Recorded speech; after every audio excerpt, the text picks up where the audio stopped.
Hello, everyone, and welcome back to Western Flavors. Before we get into our new episode, let's recap the dramatic events from our last story. With their inside man gone and no way to find Scott and Peter, Ty's team was at a dead end. In a desperate gamble, Ty formulated a new plan to create a public crisis so massive it would force a paranoid Nathan to consolidate all his prisoners in one known location. The episode ended on a thrilling cliffhanger as Lou, from the family's secret hideout, fired the first shot in this new information war, leaking a devastating file on Nathan's corporate crimes to a trusted international journalist. If you're enjoying this new season, please take a second to hit that like button and be sure to subscribe so you never miss a chapter. Now today, the single spark that Lou ignited erupts into a global firestorm, and Nathan Price's perfect world begins to burn. The story broke just after midnight, London time. It didn't start as a wave, but as a tidal wave, a sudden and catastrophic deluge of information that slammed into the international financial community without warning. The journalist Lou had contacted was a man who understood the art of a corporate assassination. He did not just publish an article, he orchestrated a multi-platform global event. The scene began with a rapid-fire and dizzying montage of news broadcasts from across the world. A sleek and futuristic London news studio, the journalist, his face grim and serious, stared directly into the camera. An exclusive report tonight that is sending shockwaves through the international business community. We have obtained a series of highly confidential and verified documents that appear to show a years-long pattern of a massive insider trading and a corporate fraud, all linked directly to the highest levels of Price Industries, the multi-billion-dollar corporation headed by the Canadian tycoon Nathan Price. The scene cut to a fast-paced and chaotic New York financial news channel. A frantic analyst stood in front of a wall of plunging red stock market graphs. "We are seeing an absolute bloodbath in pre-market trading, Bob. Price Industries stock is in a free fall, losing nearly 40% of its value in a matter of minutes on the European markets. Investors are panicking. The allegations in this report are not just serious, they are a corporate kill shot. We are talking about potential government investigations in 3 different countries." The scene cut again, this time to a calm and authoritative Canadian national news anchor in a Toronto studio. The story of the night, and perhaps the year. These stunning allegations of a corporate fraud are now raising serious and disturbing questions about the recent tragic events in Hudson, Alberta. Connections are now being drawn between these alleged financial crimes and the fire that destroyed the historic Heartland Ranch, a property that Mr. Price was in the process of acquiring. Lou Fleming's single and targeted leak had not just been a shot fired, it had been a bomb, and its detonation was now shattering the carefully constructed and heroic public image of Nathan Price. The world no longer saw him as the benevolent savior of a beloved landmark. They were beginning to see him as a ruthless and corrupt corporate predator. In the small and dusty line shack in the Alberta foothills, Ty, Tim, and Shane were watching it all unfold on a small, grainy television hooked up to a satellite dish. The screen was a window into the chaotic and beautiful firestorm that their daughter, had just unleashed upon their enemy. Tim let out a low and impressed whistle, a wide and almost disbelieving grin spreading across his face. "I'll be damned! She actually did it! She set the whole world on fire!" His stock is collapsing. The financial news is calling for a government investigation. He's not just a local hero anymore. He's an international villain. Ty stood back, a silent and watchful observer. He felt a surge of pride for Lou, for her courage, and for her brilliant and precise execution of their desperate plan. But his satisfaction was tempered by a cold and analytical caution.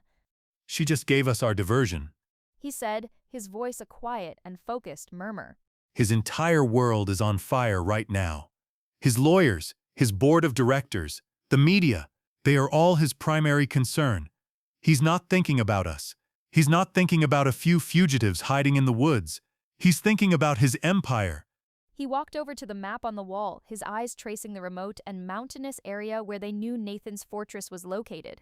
The diversion had worked, but he knew it was only the first step. A cornered animal is a dangerous one, and they had just backed a wounded and very powerful predator into a corner. He knew Nathan would react. He knew his next move would be to protect his most valuable and most secret assets. He knew he was about to move Amy, Scott, and Peter. Lou's attack had not just been a brilliant act of revenge, it had been a signal. It had started a new and very dangerous clock, and they had to be ready to move the second Nathan did. The information war had been won, but the real war, the one for the lives of their family, was about to enter its most dangerous and most critical phase. The global firestorm that Lou had ignited in the international press landed in the small, tight-knit community of Hudson, Alberta, with the force of a physical blow. The town, which had so recently and so completely bought into Nathan Price's simple and compelling narrative of heroism, was now a place of a profound and anxious confusion. Maggie's Diner, the undisputed social and emotional heart of the community, was a pressure cooker of a simmering debate. The television in the corner, which just days ago had been the source of their shared outrage against the Bartlett family, was now the source of their deep and troubling new division. It was tuned to a national news channel, the screen a constant rotation of a Nathan Price's handsome and now deeply suspect face and the plunging blood-red line of his company's stock price. The easy, comfortable chatter of the morning coffee crowd was gone. In its place was a tense and fractured murmur of a whispered speculation and a heated argument. The town was a hung jury. An older rancher, a man who had been vocal in his support of Nathan, slammed his coffee mug down on the counter. It's a smear campaign, plain and simple. Big city newspapers and their corporate rivals trying to take down a good local man who had the guts to stand up to the Bartletts. He saved Heartland. That's the only fact I care about. A young woman in the booth behind him, a schoolteacher, turned and challenged him, her voice quiet but firm. Did he save it? Or did he just position himself to profit from its destruction? This fraud stuff, it looks bad. It's not just a rumor, it's documented. It makes you wonder what else he's been lying about. The diner was split down the middle, a town at war with its own new and uncomfortable reality. The donation jar for the Rebuild Price's Heartland Fund, which had been overflowing just the day before, now sat on the counter completely untouched. It was into this tense and divided atmosphere that Val Stanton walked.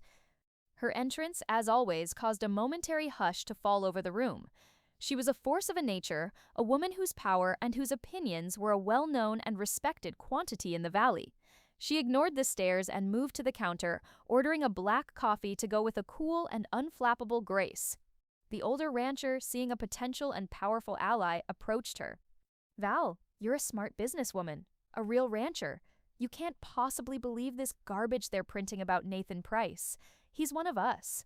Val took a slow, deliberate sip of her coffee, her sharp, intelligent eyes scanning the room, taking in the anxious and questioning faces that were now all turned toward her. She knew that her words in this moment, in this place, would carry an immense weight. "I only believe what I can see with my own two eyes, Bill, and what I see is a lot of smoke," she said, her voice a calm and perfectly neutral drawl. "First, a tragic and very convenient fire destroys my biggest competitor. Then, the man who was set to profit the most from it is suddenly at the center of a massive international corporate scandal. It does make a person wonder." She delivered the words with an air of a simple and common-sense observation, but it was a masterfully deployed piece of a psychological warfare. She was not accusing, she was simply wondering. And in doing so, she was giving everyone in the room permission to do the same. She put a few bills down on the counter, her gaze sweeping over the room one last time. "All I know is this. Jack Bartlett ran that ranch for 50 years, and in all that time, the only scandal he was ever involved in was the quality of the coffee at the annual charity rodeo. His books were always clean. His word was his bond." She picked up her coffee, her parting shot a piece of a pure and devastating precision. "This Mr. Price, he's only been the hero of our town for a few weeks, and his entire global empire is already under investigation for being a house of cards. It's interesting." She gave a small and enigmatic smile to the silent and captivated room, and then she walked out, leaving a profound and deeply unsettled silence in her wake. The cracks in Nathan Price's heroic facade were no longer just visible, they were beginning to spread. The town was no longer a safe and adoring harbor for him. It was now a place of a deep and growing suspicion, and Val Stanton had just, with a few carefully chosen words, fanned the flames. While the seeds of a doubt were beginning to sprout in the fertile and now deeply unsettled ground of Hudson, a full-blown Category 5 hurricane was tearing through the pristine and orderly world of Nathan Price. The scene in his mountain fortress was one of a controlled and expensive panic. The relaxed and arrogant confidence of the victorious king was gone, replaced by the tense and frantic energy of a general under a surprise siege. Nathan stood in the center of his command center, A cold and furious sun in a solar system of panicking advisors and lawyers and public relations experts, all of them appearing on a dozen different and simultaneous video conference screens. The room was a cacophony of a grim and urgent news. The board is calling for an emergency meeting. They're talking about suspending you as CEO pending an internal investigation. The stock is in a freefall, Nathan. We've initiated a trading halt, but the second the markets open tomorrow, it's going to be a bloodbath. We've lost billions in market value in a matter of hours. The story is on every major network. Everyone. They're not just reporting the allegations, they're digging. They're pulling up every public filing, every land deal. They're connecting it to the fire. The narrative is out of our control. Nathan listened, his face a mask of a pure and glacial fury. He was a master of control, a man who had spent a lifetime and a fortune building a world in which there were no surprises. And now, his perfect and predictable universe had been thrown into a complete and utter chaos by a single and well-aimed torpedo, fired from a source he had dismissed as a completely neutralized threat, Lou Fleming. He had underestimated her, and it had been a catastrophic and almost fatal mistake. He raised a single and imperious hand. The cacophony of voices on the screens instantly fell silent. Enough. His voice was a low and quiet command, but it cut through the panic like a surgeon's scalpel. I don't pay you people millions of dollars a year to report the weather to me. I pay you to change it. Your damage control has been pathetic. Your response, non-existent. You are all dismissed. I will handle this myself. He ended the calls, one by one, the faces of his high-priced and now useless advisors blinking out of an existence, plunging the room into a sudden and welcome silence. He was left alone with Gracie, who had been watching the entire exchange, her own expression a mask of a cool and analytical concern. He walked to the massive window and stared out at the storm that was still raging over the mountains. The chaos of the weather was a perfect mirror for the chaos that had just been unleashed upon his life. But the panic was gone now, the hot and initial shock of the attack now cooling, hardening into a new and familiar shape, the shape of a cold and brilliant new strategy. He knew he could not fight this fire on two separate fronts. He could not fight a corporate scandal and a local and criminal one at the same time. He had to merge them. He had to turn their own brilliant attack back on them. He turned from the window. His eyes, which had been a storm of a pure fury, were now clear and shining with a new and dangerous idea. They think they've wounded me. The fools! They've just given me the very weapon I need to finish this for good. Gracie looked at him, a questioning look on her face. I will go before the cameras, tonight. I will hold an emergency press conference. But I will not be a defensive and corporate CEO, hiding behind a wall of no comments. I will be a victim. A man who has been targeted relentlessly by a dangerous and vindictive criminal organization run by the very man the police are already hunting. The audacious and brilliant evil of his new plan began to take shape. This financial attack, it is not about business. It is Ty Borden's latest act of a terror. He couldn't destroy me with fire, so now he is trying to destroy my company, my name, with a set of sophisticated and completely fraudulent forgeries. He is a ghost, a terrorist, using his network to wage a new and insidious kind of a war. He would use the public's fear of Ty, a fear he himself had so expertly cultivated, to overshadow the hard and inconvenient facts of the financial data. He would turn a story about a corporate fraud into a story about a national security threat. He looked at Gracie, his confidence and his arrogance, now completely restored. Get our team ready. Schedule it. An emergency press conference. Tonight. I will not hide from this. I will face my accuser, and I will bury him under the weight of his own and monstrous legend. The panicked and cornered king was gone. In his place, the master manipulator had returned, a man who believed he had just found the perfect and elegant way to turn a catastrophic defeat into his own and final victory. Back in the grim and functional quiet of the line shack, the Heartland resistance was watching the fruits of their labor. The small television, its reception fuzzy, was tuned to a national news channel. They watched with a grim and quiet satisfaction as the world they had set on fire began to burn. They saw financial experts dissecting the fraudulent documents that Lou and Peter had leaked, their faces a mask of a professional shock. They saw the stock ticker for Price Industries, a constant and beautiful waterfall of plunging red numbers. Tim leaned back in his chair, a slow and satisfied smile spreading across his face. It was the first genuine smile they had seen from him in weeks. Look at him. He's squirming. The whole world is finally seeing him for the snake he is. Lou did good. She did real good. Shane was leaning forward, his own eyes glued to the screen, his mind processing the strategic implications. This is more than just bad press. This is a real financial catastrophe for him. Lou and Peter didn't just punch him, they hit him right where it hurts, in his bank account. Ty stood back, watching the chaos unfold on the screen, but his expression was not one of a celebration. He was a commander, and he knew that a single successful battle did not win a war. He's not done. His voice was a low and cautionary murmur that cut through their quiet satisfaction. A man like Nathan doesn't just fold his cards. He's a cornered animal now, and a cornered animal is the most dangerous kind there is. He's going to retaliate. He's going to come out swinging, and it's going to be brutal. As if on cue, the secure burner phone, the one that had been silent for so long, the one that belonged to their inside man, buzzed on the table. The sound was an electric jolt in the room. The three of them froze, their eyes locking on the small black device. It was the first time they had heard from Marcus Thorne since the night of Caleb's rescue. Shane, being the closest, slowly reached out and picked it up. He opened the encrypted messaging app. It's Marcus. He read the message aloud, his voice a low and tense whisper. He says, "Corporate is in a meltdown. They're pulling security from all non-essential posts to reinforce Price Tower in Calgary and the Mountain Fortress. He says it's total chaos here." A second message buzzed through, a moment later. He says he's been temporarily reassigned. He's off guard duty. They've put him in the central dispatch office, handling logistics and transport schedules. He says he has access to the transport logs. The air in the room became thick with a new and powerful possibility.